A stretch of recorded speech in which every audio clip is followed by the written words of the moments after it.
Now, the Roma Wine Company of Fresno, California presents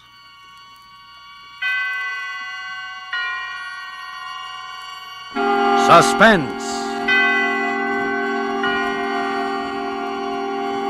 Tonight, I Had an Alibi, starring Keenan Wynn. Suspense is presented for your enjoyment by Roma Wines. That's R-O-M-A, Roma Wines. Those excellent California wines that can add so much pleasantness to the way you live, to your happiness in entertaining guests, to your enjoyment of everyday meals. Yes, right now a glassful would be very pleasant as Roma Wines bring you Suspense. This is the Man in Black, here for the Roma Wine Company of Fresno, California, who tonight from Hollywood bring you as star Mr. Keenan Wynn, who is soon to be seen in the Metro-Goldwyn-Mayer production Between Two Women. Tonight, Mr. Wynn details for us the dramatic narrative of a gentleman who studied thoroughly the art of murder, and who, like certain others whose ventures are now and again recorded on the front pages of our newspapers, evolved his own formula for the perfect crime. And so with I Had an Alibi, and with the performance of Keenan Wynn, we again hope to keep you in suspense.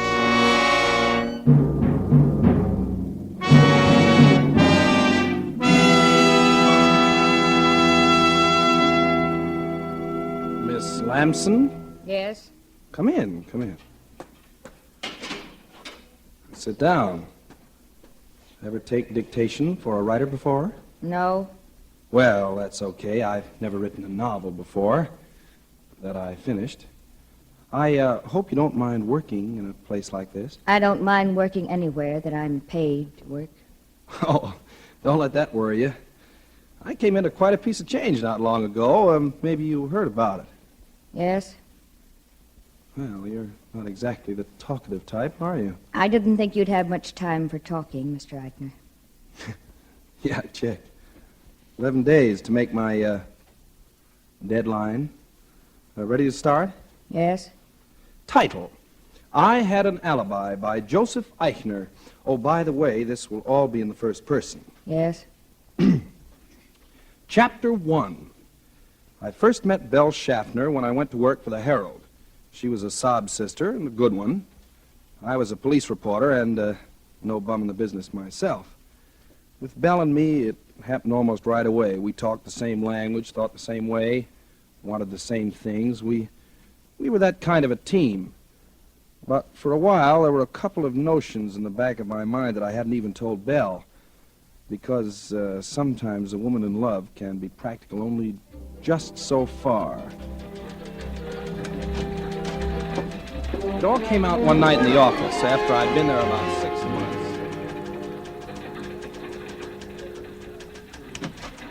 Hello, handsome. Hi, Sugar Puss. Busy?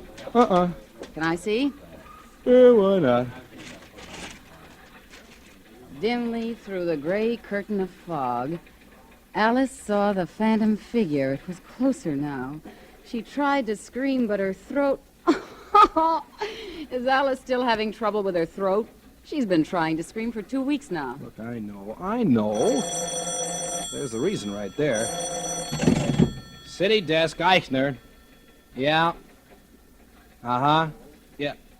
Yeah. What's the address again? Okay, I'll go right down. Well, what did I tell you? President want to see you? Some guy carved up his wife. If I have to cover one more family brawl ends fatally for this sheet... Well, what's the matter? You like to write about murders, and here they pay you for it. Well, not the kind of money I want, they don't. Have you any idea what they pay a guy like James M. Cain? A James M. Cain girl never has any trouble screaming when she wants to. Hey, listen, Joe. You'll never write a decent book until you get down to something you know about. Well, this stuff sells, doesn't it? Agatha Christie sells. Leslie Charteris sells. Yeah, but that's not your racket, Joe. You've seen plenty of the real thing. Write about that. Stick to your trade. Oh, yeah? Well, look what it's got me. You just can't be a writer and a newspaper reporter at the same time, Belle. That's all. All right. Quit. On what, relief? Well, darling, it isn't leap year, but I'll always support you. No, I can't even live on my own salary. How are we going to both live on yours? Oh, listen, Belle, You know how I am about you. Oh, a girl always thinks she has ways of knowing. I've given you plenty of ways of knowing. But before we do anything like that, we've got to have money. Lots of money. We're that kind of people. And there are ways. Like what? Well, like marriage, for instance. Oh, you're going to marry the boss's daughter, huh? Well, why not? If the boss has left her $1 million and she has a bad cough. Well, I don't have $1 million, but... All right, you think I'm kidding.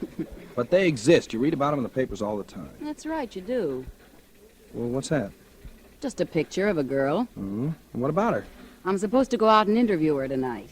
It's a very, very sad story. Yeah? Uh-huh. She's got not $1 million, but 5. And she's an orphan. And she's got something the matter with her heart. So they only give her 6 months to live. And she's just come out here to spend her last days in the glorious sunshine of California. It's a very sad story. Yeah. You want the assignment, Romeo? It's yours. Oh, say, loan me a couple of dollars, will you, Belle? What? Poker? Oh, no. Flowers.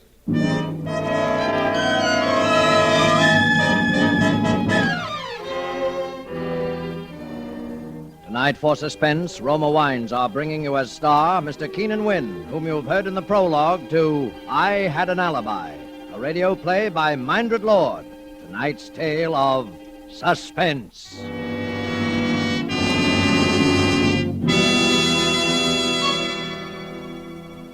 This is Truman Bradley for Roma Wines. And we have an interesting idea for you tonight from the keen and sensible mind of America's famed expert on parties and smart entertaining, Miss Elsa Maxwell. And we quote, Serving a nice table wine when friends come to dinner or with everyday meals is one of the smartest, most sensible, and truly moderate pleasures of which I know, and one which any family can regularly enjoy, since the cost of delicious Roma Burgundy is very little. Just serve your Roma Burgundy well cooled. Enjoy it with any food, and don't worry about special glasses. Any glasses available are perfectly correct. The goodness of the wine, the added enjoyment of your food, these are the things that count. Miss Maxwell expresses perfectly what we of Roma believe. In Roma, California Burgundy, and all Roma wines, you enjoy the glorious color, aroma, and flavor of superb, sun-ripe grapes. Our noted wineries, located in California's choicest vineyard areas, assure you of flavor and quality which are always good, never varying, always delightful. And so Roma quality is preferred everywhere. And you are able to enjoy these fine Roma wines at modest prices, only pennies a glassful. Remember, more Americans enjoy Roma than any other wines. R-O-M-A, Roma Wines. And now it is with pleasure that we bring back to our soundstage our star, Mr. Keenan Wynn, who, as one Joe Eichner, prepares to continue dictation on his first and only novel, I Had an Alibi, a tale well calculated to keep you in suspense.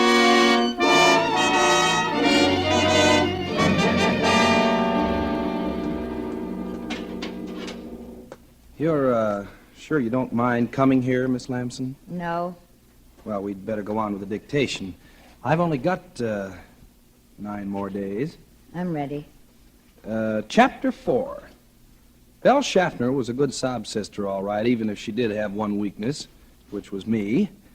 The story she'd given me about the girl was the real McCoy.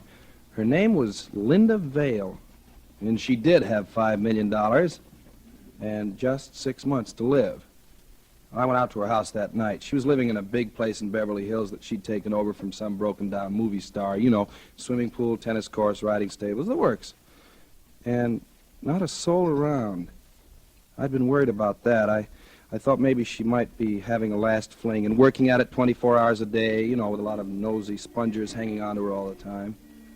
There was just one light on in a room upstairs and a hall light. I went up to the door and knocked and waited. Yes, sir?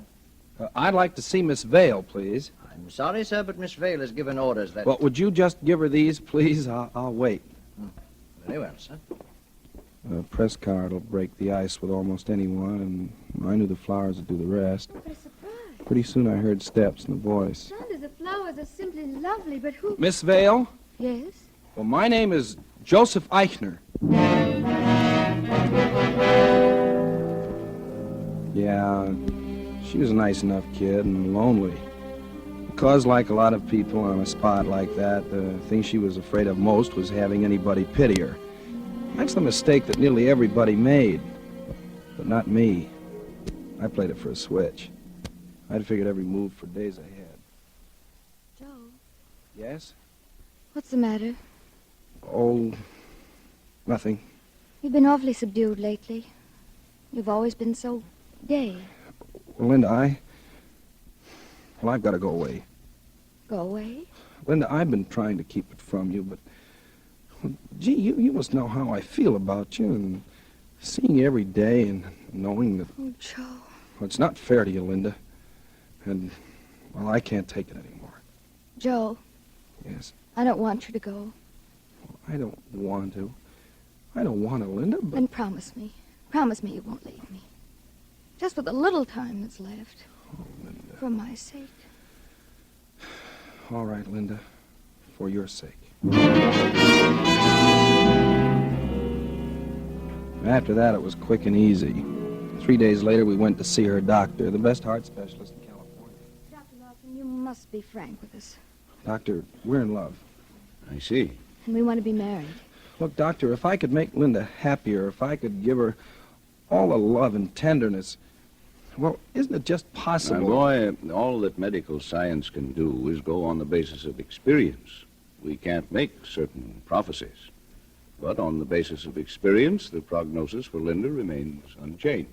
But, Doctor, once you told me that anything is possible. And I say it again, my dear. Anything is possible. That's enough for me, Joe. Yeah, me too.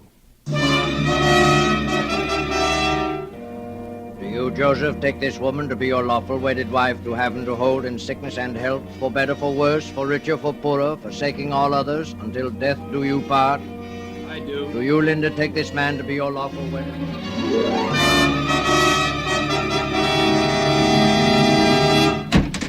Hello, baby. Oh, hello, Romeo. Oh, now, Belle, lay off, will you? I'm sorry. I'm just nervous, I guess. Was anything wrong? Well, that ex-husband of mine is loose again. Well, what of it? What of it? You remember the song and dance he led me the last time, don't you? All right, so he gets rough, you just haven't committed again, that's all? Yeah. Yeah, I suppose so.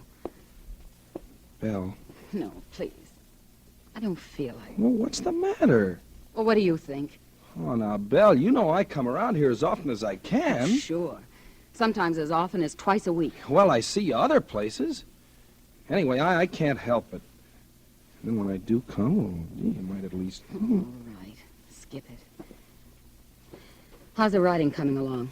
Oh, I don't know. I just can't seem to get started. So you're not even getting that done. Well, how can I get down to work when all I'm thinking about is... Joe, how long is this going to go on? Well, how do I know? It's bound to happen soon. That's what you said a year ago. A year ago. But, Belle, it's all set. She made out the will in my name and everything. All we have to do is wait. Just wait for the heart of hers to quit, that's all. Well, I'm tired of waiting. Now, what do you think of that? Well, what else can we do? If you mean what else can I do? There are a few guys around loose with $5 million, too, you Oh, know. now, Belle. Oh, you... For all we know, she's liable to live to be 100. Now, that's impossible. A doctor said Yes, that... and doctors have been wrong. Well, what do you want me to do about it? Well, you think you're a mystery writer. What do you mean by that? I mean, if you're supposed to be able to think up mysteries, start thinking one up. Oh. And don't think about it too long, either. Say, Belle. I mean it, Joe, Okay. because I'm not going to wait like this forever. Okay.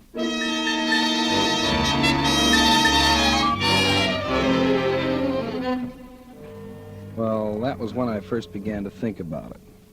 Then all of a sudden I began writing again. Linda was a little surprised, but I kept right at it, and every so often I'd show her what I'd done.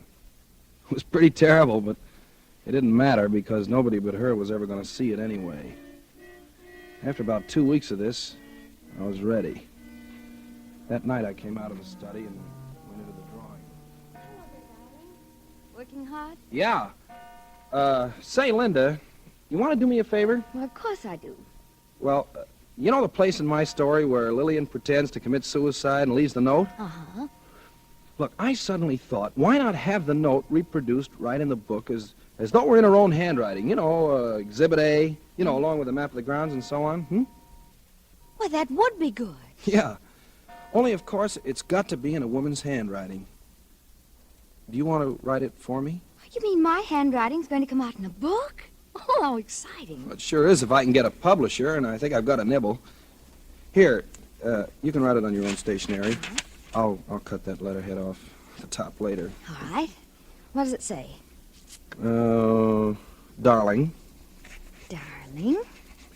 You know I can't go on like this.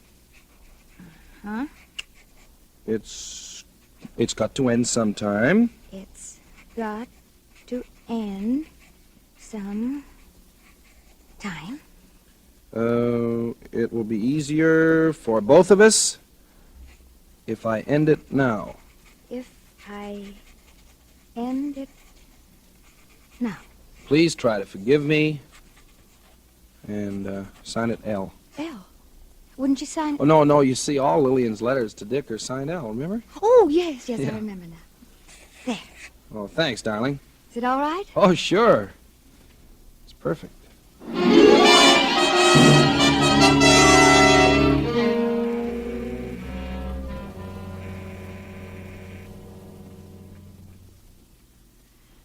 Hello? Hello, Belle? Yeah. Now, listen, baby, it's all set. Did you get the note? Oh, sure. She wrote it tonight. Now, how soon can you leave for Palm Springs? Anytime. Tomorrow morning? All right. Now, listen, when you check in down there, make plenty of fuss about it. I will. I'll leave here at exactly 9:30 tomorrow night. I'll stop at a couple of places, so you leave Palm Springs about 15 minutes later, 9:45. Okay.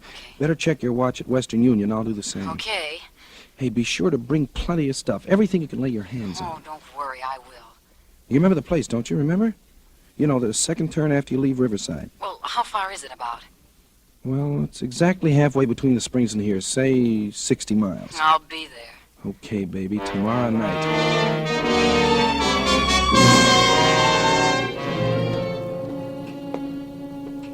What time is it, Linda? Oh, it's just about 9:30. Well, I guess I'd better be going. Gee, darling, I hate to have to leave you this way on such short notice. It's all right, dear. I'll be going to sleep in a few minutes anyway. You know, I don't know why this guy has to see me in such a rush, in Palm Springs of all places. But if he wants to publish my book, Of course, you have to go. well, I'll be back tomorrow afternoon, maybe even earlier. You won't worry, will you? No, I won't. Doors onto the terrace locked? Yep. Yeah, they're all right. You know, I know how nervous you are sometimes when I'm away for the evening. I think you're the one that's nervous. Yeah, maybe I am at that. Well, good night, darling. Good night, Joe. Oh, Saunders. Yes, sir? Come in, sir. Look, Saunders, I've got to drive down to Palm Springs tonight. Excuse me just a second. Linda? Yes? Linda, you'd better put the snap lock on your door from the inside, just in case. I've got the key. Oh, all right. There you are. Okay, darling. Good night. Good night. Saunders, let me see. Oh, yes. I wonder if you'd mind checking the doors from Mrs. Eichner's room onto the terrace to see if they're locked from the outside. Good, sir. A little later when she's asleep so as not to disturb her. You know, she gets nervous sometimes when I'm not here. Yes, sir. Saunders, you won't forget, will you? Oh, no, sir. I shan't forget, sir.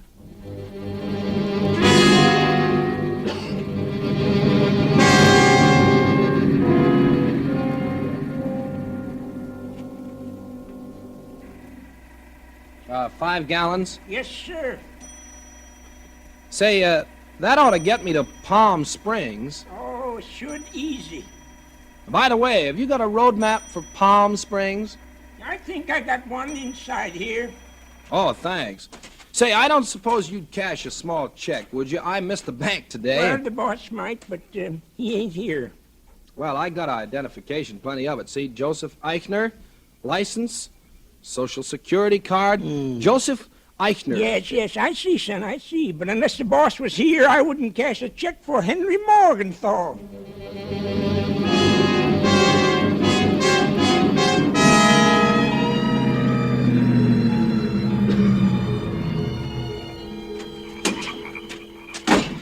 Belle? Joe. Hello, baby. Well, what's the matter? You're shaking all over. Oh, I don't know. Everything, I guess. And I thought I saw that ex-husband of mine down in Palm Springs today. Now, what would he be doing down there? I don't... Oh, I must be seeing Oh, no, things. sure you are. Oh, Joe. Joe, I'm scared just the same. Are you sure nobody's going to get nosy about this? Let him. It's a setup. The room's locked from the inside, and the butler knows it. Nobody could have done what's going to happen in that room tonight except Linda or me. I couldn't have done it because I couldn't be there in Palm Springs with you at the same time, right? Oh, yeah, I And guess so. I've already left a trail to Palm Springs a mile wide. Did you get away all right? Yeah, out the back of the hotel. Nobody saw me. Everything else go okay? Oh, yeah. I got the maid in this afternoon and raised a fuss. Then I gave her $5 and made her polish everything till she was blue in the face. She'll never forget it. Swell. You got the stuff? Yeah, my big suitcase in the trunk rack. All packed in cotton. Okay, let's take a look at it.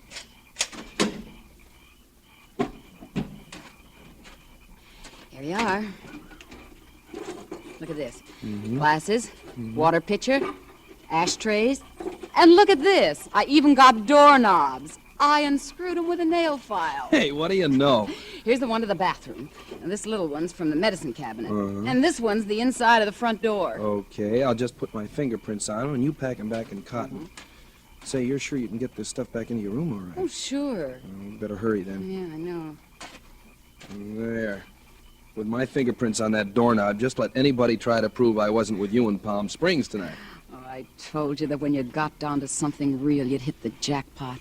Remember? Yeah, and you know what this pot is worth, don't you? $5 million.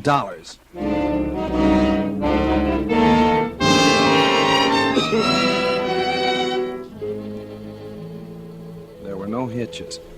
I got back to town a little before 2. I drove the car into a little side road about a half mile up the canyon and walked back. I didn't meet anybody, and the places I passed were all dark. So was mine. I slipped through a hole of the hedge and crossed the lawn and went up onto the terrace. I checked to see if I had the suicide note in my pocket, and then I pulled on a pair of gloves and opened the terrace door with my key and went inside. The gun was in my overcoat pocket. It was hers. I had the flashlight in my hand. I went over to the bedside and I flashed it on just for a second. She was lying on her side, turned away from me. I put the gun against her temple and pulled the trigger. She didn't make a sound. I reached over to put the gun in her hand, and then it hit me. Her hand was stiff and cold as ice. I flashed the light in her face. It was blue. While I was away, she'd had her heart attack at last. For the last 3 or 4 hours, she'd been dead. Well, for about 10 seconds, I didn't know what to do. Then I realized I had to get out of there. Saunders might have heard the shot. Before, it wouldn't have mattered one way or the other because the coroner would have established the time of death anyway. But now it made all the difference in the world. I went out the terrace door and I locked it behind me. I crossed the grounds and I started walking up the canyon, walking, thinking. I don't know how long I walked, but what I was thinking was enough to drive me crazy. I'd planned the perfect suicide. I'd planned it so nobody could have fired that shot but Linda or me, and I had a perfect alibi. But now it had to be me that shot her, because any fool of a doctor could tell she'd been dead when that shot was fired. And then it came to me. What was the difference? Let the Palm Springs alibi go. Let them think the shooting was an accident. Let them think anything they wanted to. I had the money. And what can you do to a man for shooting a dead body?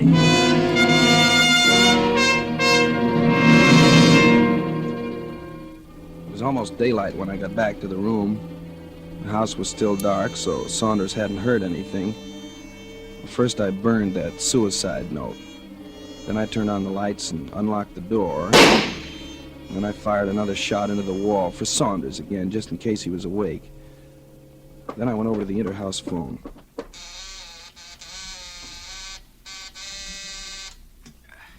Hello? Saunders? Oh, yes, sir. Saunders, there's been an accident. You better call the police.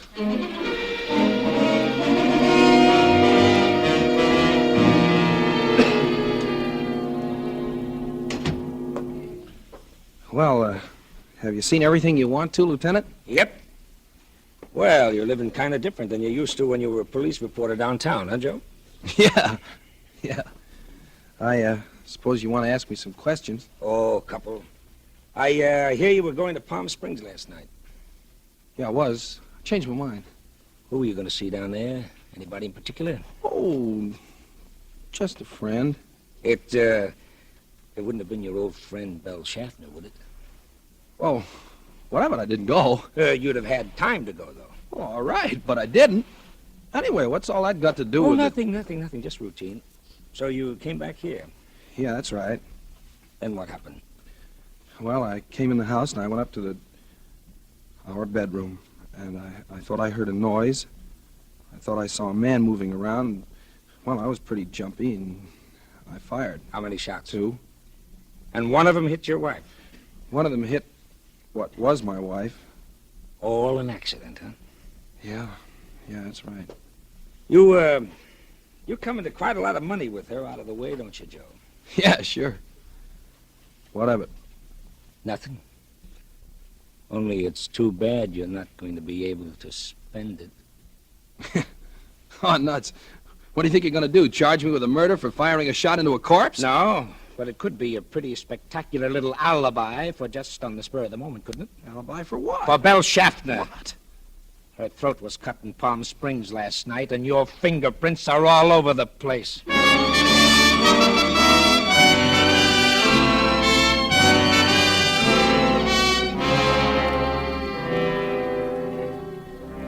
It was her ex-husband who killed her, of course.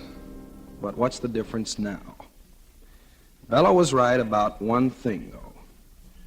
You can't write a decent story unless it's something real. I know.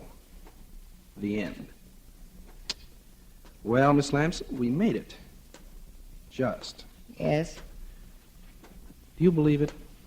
yes. Gee, that's funny. Nobody else did. The judge, the jury, not even my own lawyer. Maybe they believed what I believe. You ought to die for it anyway. Yeah, check. Yeah, I got a date for that right now. Right, Warden? You ready, Eichner? Yeah, let's go.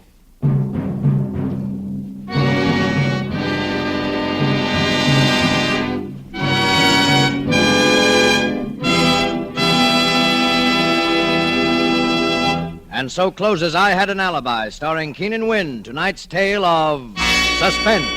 Suspense is produced, edited, and directed by William Spear. The other day, Elsa Maxwell told us about a friend who had lived many years in wine-loving countries around the world.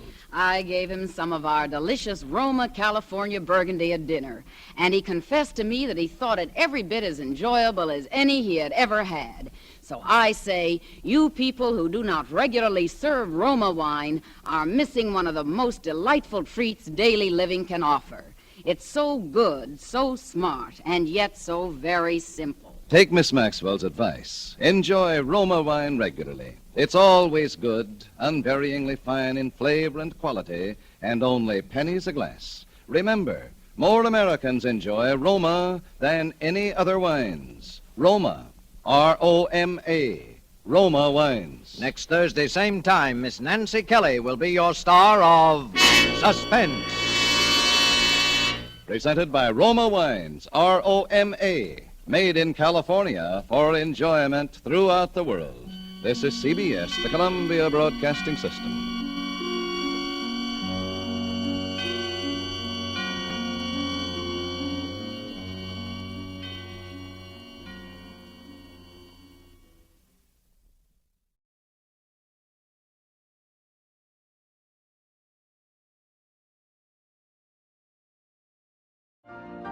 You've been listening to the OTR Gold Network. Find more classic radio at otrgold.com.